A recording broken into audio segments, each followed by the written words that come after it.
Alô, amigos queridos, retornando aos nossos minutinhos psicológicos, hoje selecionamos um tema que julgamos extremamente importante para a nossa reflexão, até porque conhecemos muitas situações em que pessoas vivem de forma extremamente desastrosa por conta de um sentimento consciente ou inconsciente chamado culpa. A culpa tem seus aspectos principalmente negativos, embora tenha alguns positivos que trataremos no nosso próximo vídeo. O material é extraordinário que temos aqui. Joana, em diversas de suas obras, fala de forma muito profunda, interessante, reflexiva sobre a questão da culpa. Então vamos ver o que ela diz, para ver se compreendemos as origens e que somos capazes de oferecer a nós mesmos o benefício do perdão, do auto-perdão.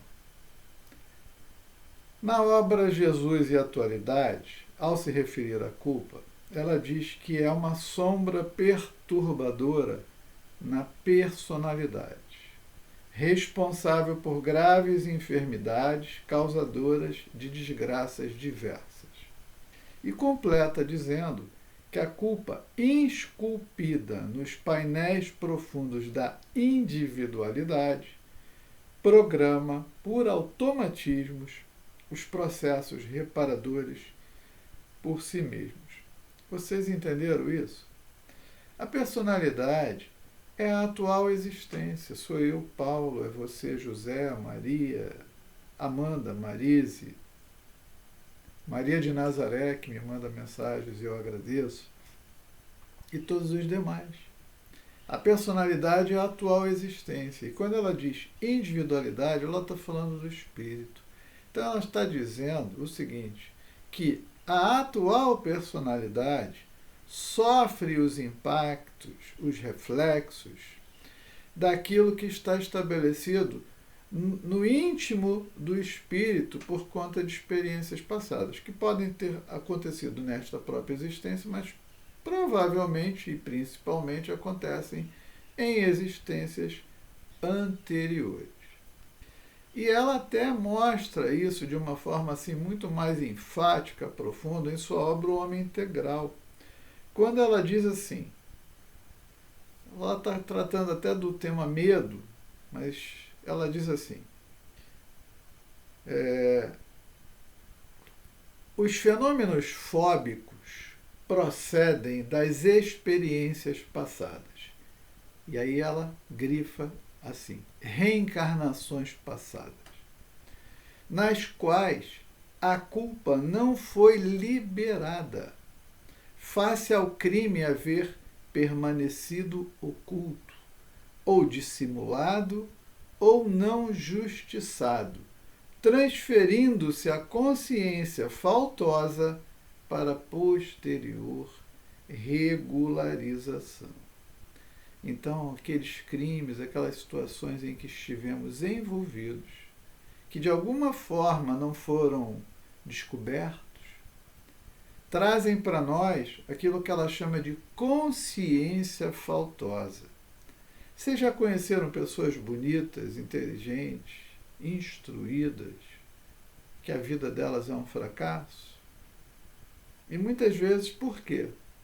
Porque elas se autopunem, porque elas não se perdoaram, porque elas acham que precisam sofrer, pagar pelo que fizeram, consciente ou inconscientemente. Então Joana diz assim, falando das experiências passadas, ocorrências de grande impacto negativo, pavores, urdiduras, tramas perversas, homicídios programados com requintes de crueldade, traições infames sob disfarce de sorrisos produziram a atual consciência de culpa, de que padecem muitos atemorizados de hoje nos seus interrelacionamentos pessoais. na obra Plenitude, ela diz que a culpa assinala a consciência que se abre em chaga viva até a reparação do erro. A recomposição do campo energético agredido, ou seja, lá nos painéis do espírito, fica estabelecido o desequilíbrio até a harmonização. Aqui a gente precisa trazer um pouco de luz para nós, falando de Kardec. Kardec pergunta aos espíritos superiores no Livro dos Espíritos, na questão 620, onde está escrita a lei de Deus? E os espíritos superiores respondem assim: na consciência. Então, exatamente pelo fato de estar na consciência, é que na obra Amor, Imbatível Amor, Joana diz, entre outras coisas, o seguinte: a culpa procede de uma peculiar sensação de estar se realizando algo que está errado e de como esse comportamento pode afetar as demais pessoas. Vocês já viram uma criança que antes dela fazer... Uma criança de 2, 3 anos, ela está lá brincando assim, nós estamos aqui conversando. Antes de fazer uma bobagem, ela olha para cá. Por que ela faz isso? É porque está inscrito na consciência, e todos nós, quando somos criados, temos o gabarito divino lá do certo e do errado. Está na consciência. Então a consciência está lá. Apesar de não termos acesso a ela, nós temos exatamente a peculiar sensação de estar realizando algo errado. A gente sabe. Antes de fazer, a gente sabe. A consciência diz, olha, não faz. Isso não está bom. Mas a gente, às vezes, por ignorância, por teimosia, por rebeldia, por imprudência, por uma má índole ainda, a gente faz.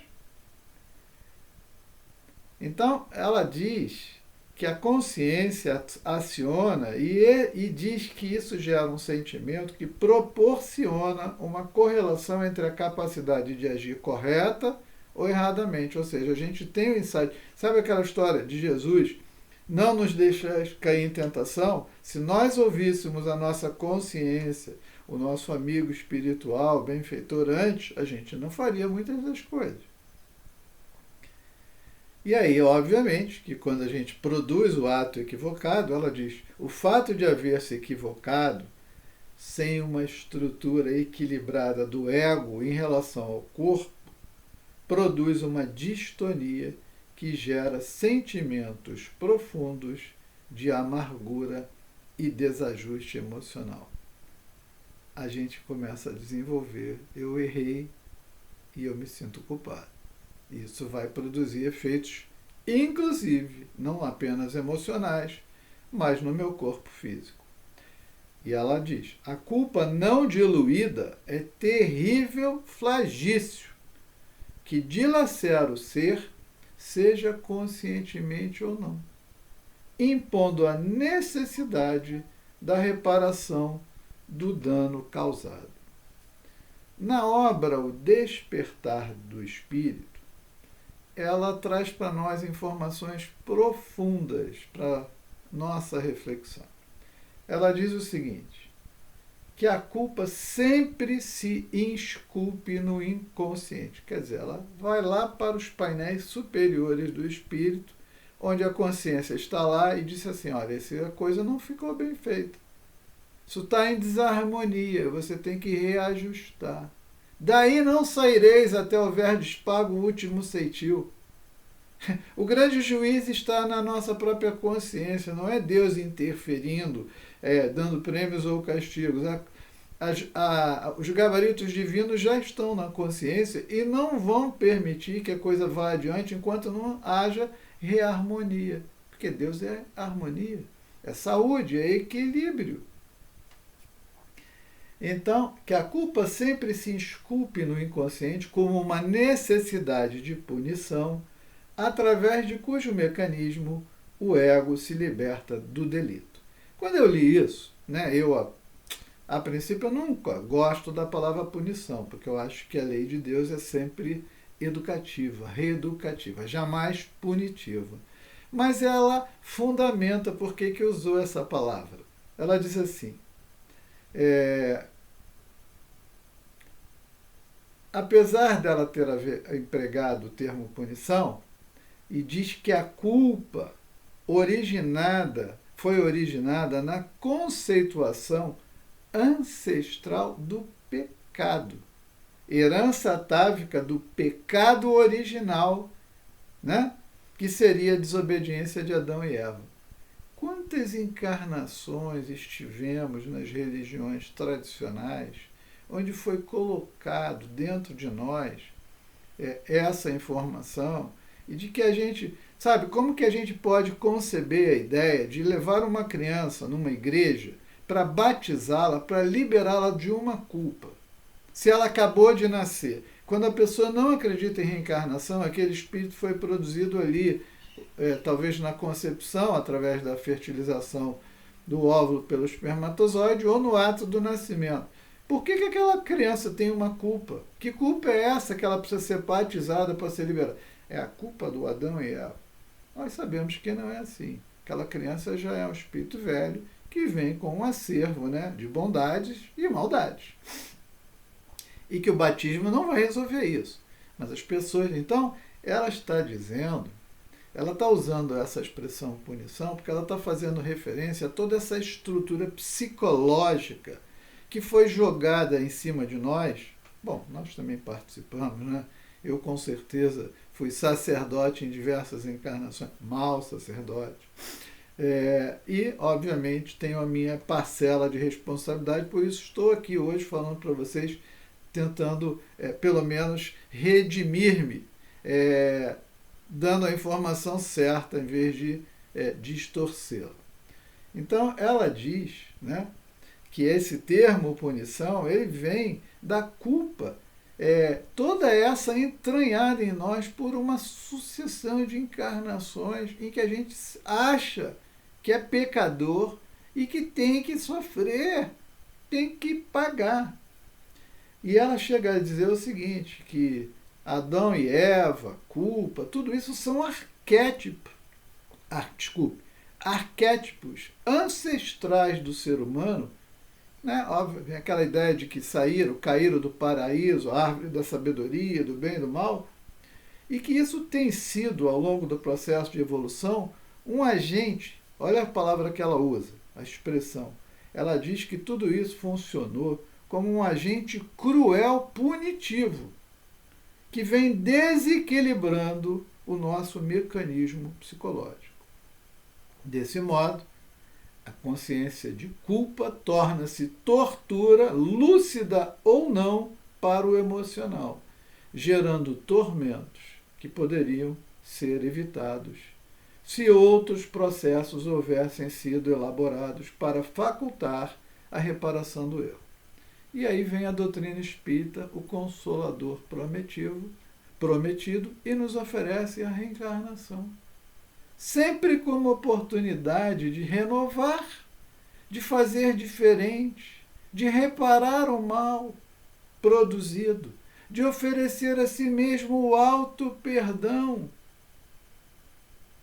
Então, aquela ideia de céu, de inferno, de penas eternas, castigos eternos, e a gente fica produzindo isso em nós mesmos. Então, mais apropriado do que pecado ou culpa, né, diz ela, seria desenvolver o conceito de responsabilidade. Somos responsáveis pelos nossos atos, mediante a qual, diz ela, a colheita se deriva da semeadura, ou seja, nós vamos colher o que plantamos, mas precisamos tomar responsabilidade pelo que plantamos, né? E aí ela diz, tudo isso sem qualquer expressão castadora de discernimento nem fatalismo, ou seja, ela não está pregando sofrimento, ela está dizendo apenas que somos responsáveis. Nós precisamos deixar de ser imaturos e infantis e agir com mais responsabilidade para depois não transgredirmos as leis divinas e começarmos a adquirir sentimentos de culpa que vão se traduzir em doenças, desequilíbrios, desarmonias, insatisfação com a vida, com os relacionamentos e todas as demais coisas. Fica a reflexão. A culpa tem alguns aspectos positivos que nós traremos para vocês adiante. Muita paz.